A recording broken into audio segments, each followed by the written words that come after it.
Hello everyone. I'm going to demonstrate a arcade system that I've been working on. So here I'm adding credits to the game. To start the game, you have to add a credit in order to be able to play. You can add as many credits as you'd like, or as whatever credits you have available on the card. But you have to add a credit to start the game. So you'll kind of go through the game. You get 3 lives for play.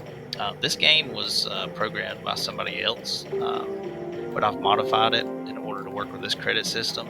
It's coded in Python using Pygame. I'll have a link in the description for the original programmer.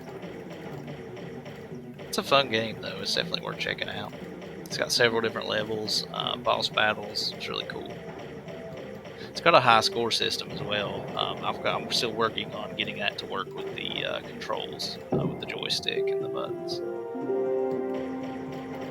Yeah, I've had to modify it quite a bit to get it to work with some of that. So the game over, you're out of credits. It'll go back to the loading screen. Here I'm going to demonstrate the card reader that I've been working on. So it's got a little LED display that will display your credits and your tickets. So each play deducts 5 credits and adds 25 tickets. It's tied back to a database. So all this is connected to a wireless router and a computer that's running a SQL database. So this goes here, kind of demonstrate this. So you'll see the credits are listed and the tickets as well.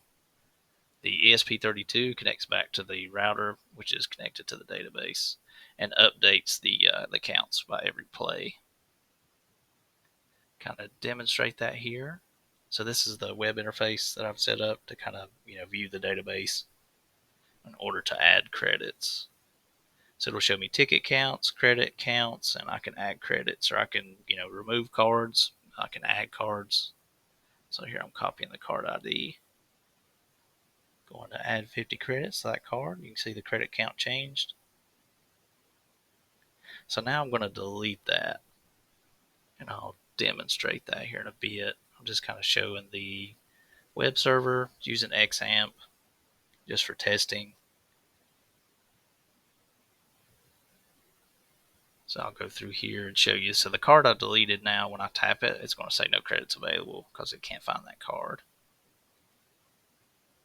I'm using the LEDs just to correspond with the play, like whether or not you add credits or not, with the green and red LEDs. But the OLED display shows that too. Here I'm 3D printing a new case for the card cover, or for the credit system. So yeah, and stuff. If you guys have any questions, feel free to comment. I may do a build video sometime in the future, but just let me know if you have any questions. Thanks.